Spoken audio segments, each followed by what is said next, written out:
Hello and welcome to Soph Rants, where I, Sofija Sion, rant about all the things you need to hear, from mental health to productivity and motivation. I cover it all. So let's get right to it. Today we're going to talk about anxiety.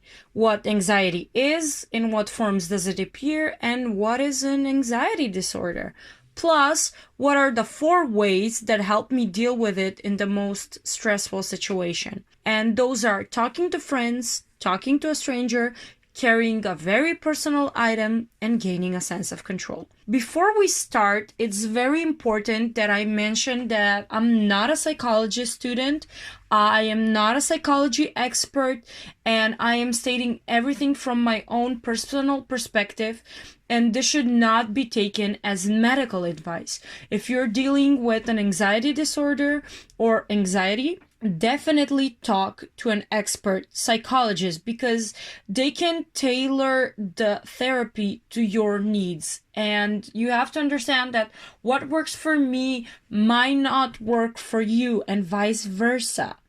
So, defining what anxiety is. Anxiety, according to Healthline, is a body's natural response to stress. It's a feeling of fear or apprehension about what's to come. The first day of school, going to a job interview, giving a speech, having surgery, these are the things that make people feel fearful and nervous. And these feelings are completely normal. This type of anxiety is unpleasant, but it can motivate you to work harder and do a better job. And ordinary anxiety is a feeling that comes and goes, but it definitely does not cause you any problems in everyday life. You can do everything you need to do normally. Whereas in anxiety disorder, the feeling of fear can be with you at all time. It is intense and sometimes even debilitating. This type of anxiety can cause you to stop doing things that you enjoy. In extreme cases, it can even prevent you in entering an elevator, crossing the street, or even leaving your home. Anxiety is a part of several different disorders or types that include a panic disorder, phobia, social anxiety disorder, obsessive compulsive disorder, separation anxiety disorder, illness anxiety disorder, and post-traumatic stress disorder. So, a panic disorder is experiencing recurring panic attacks at unexpected times, and a person with panic disorder may live in fear of the next panic attack. A phobia is excessive fear of a specific object, situation, or activity. Social anxiety disorder is an extreme fear of being judged by others in social situations. I personally dealt with a social anxiety disorder for at least 2 years of my life, where I would go every single day out of the house with earphones and I would listen to music or read books. It was so extreme that I didn't go to any social gathering for over 2 years because I thought that no one likes me and I shouldn't be here. Of course, this was also part of a bigger problem, which was depression. Obsessive compulsive disorder, on the other hand, is a recurring irrational thoughts that lead you to perform specific repeated behaviors. Like it has to be the number 7 of roses you're going to get, the number 7 of paragraphs you need to write, and etc. Separation anxiety disorder is the fear of being away from home or your loved ones. Usually, this is what mothers experience when their kids leave their home. An illness anxiety disorder is an anxiety about your health, or formerly called as hypochondria, which is when you think that something is wrong with you, but nothing is actually physically wrong. That's what hypochondria is. And post-traumatic stress disorder, otherwise known as PTSD for short, is anxiety following a traumatic event. This is usually what soldiers in America felt after the Vietnamese War and all of the other wars that have been going on. As a very traumatic experience, during my Erasmus student exchange in Portugal, I started to feel sharp pains in my back. At first, I developed anxiety, feeling that something is wrong with my spine, or I might have ruptured or destroyed parts of my spine. Normally, the first thing I did was call my doctor and ask what's going on. And with words, before seeing an actual picture, he said that I have a pilloneedle cyst, which is basically a hair follicle that gets stuck into the skin and causes a whole infection, and that I need to get surgery. This showed up to be true, as I went to Red Cross, and a couple of hours later, I am getting operated. The next thing I know, I wake up with a machine attached to my body. This was a very hard experience. First of all, because I had to go through it alone. No one, and when I say no one, I don't only mean that no one because my family is back in Macedonia, but I mean no one because of COVID measures. I couldn't have my landlady, who was there for me at the time, to help me out. There was no friends that were allowed. No one was even allowed to visit me in the hospital. And probably this is the worst thing that has happened to me. However, it's one of the best things it has happened to me. It was a period that was filled with anxiety. Not an anxiety disorder, but with anxiety. And ever since I got out of the hospital, I needed to go there at least once a week to check up and see what's going on and what are the next steps. Every single time I would go to the hospital, I would experience an incredible high amount of pain. I would scream and I would shout and I would look for my mom and ask for my mom, although I perfectly well knew that my mom is in Macedonia.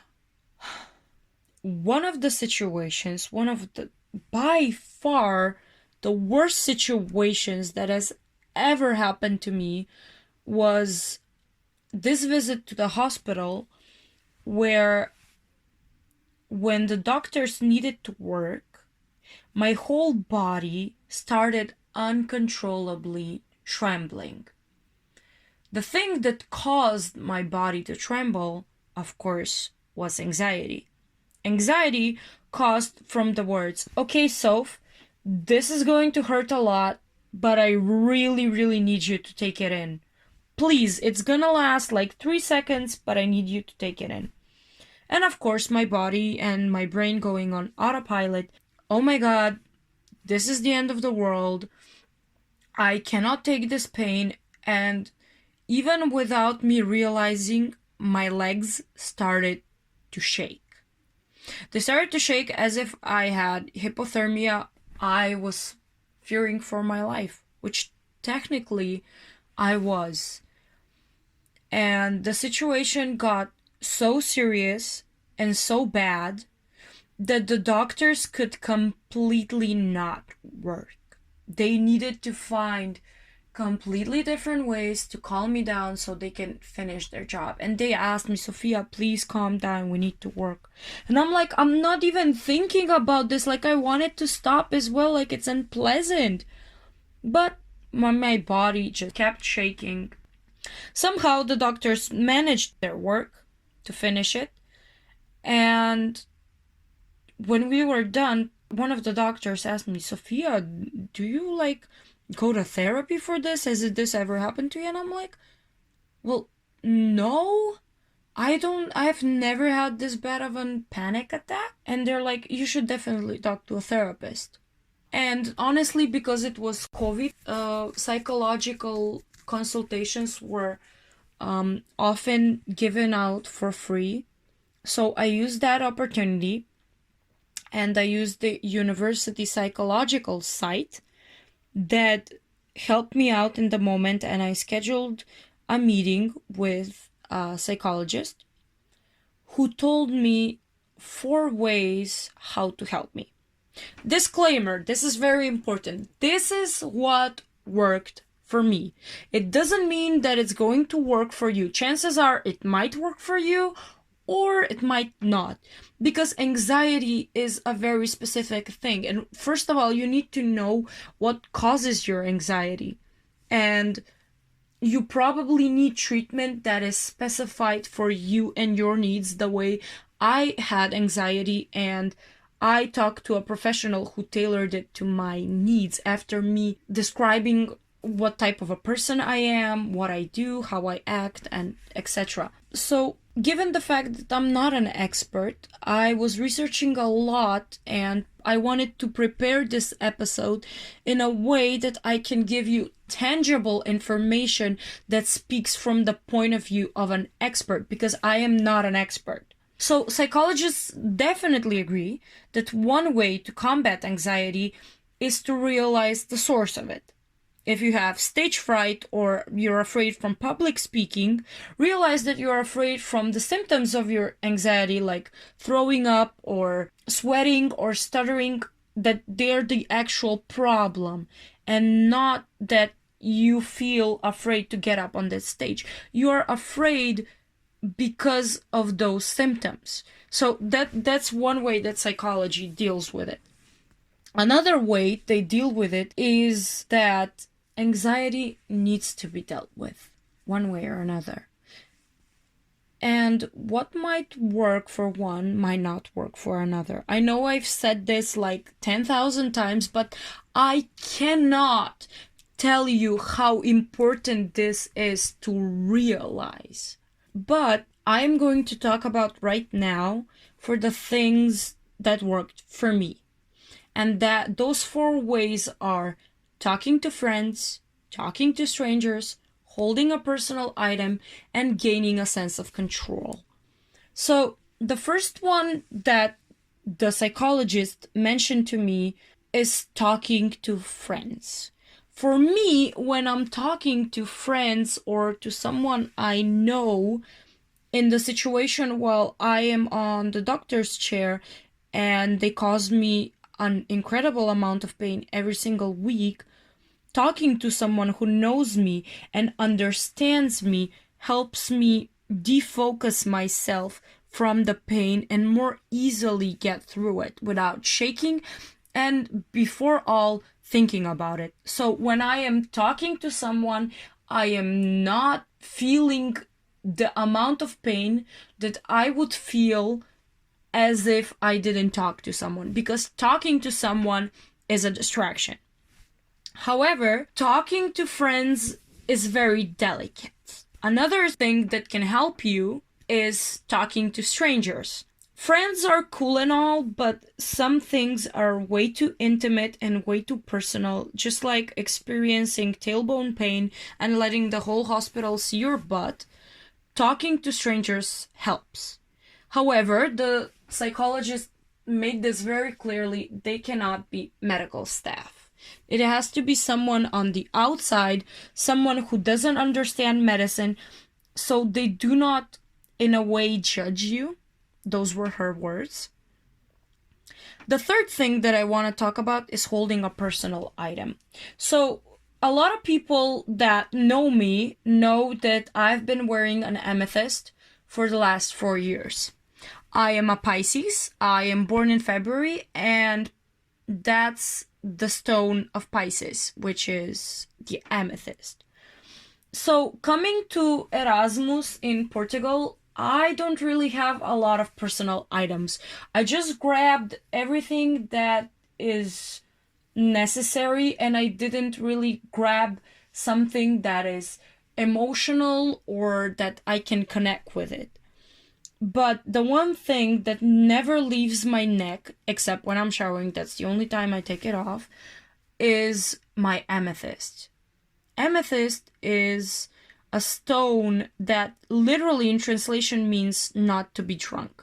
Not to be drunk on emotions, not to be drunk on thoughts, or etc. And a lot of people don't really believe in spirituality, but I think that the placebo effect of me believing in the stone is what has helped me in most situations. Even right now, as I am speaking, I am unconsciously holding the amethyst.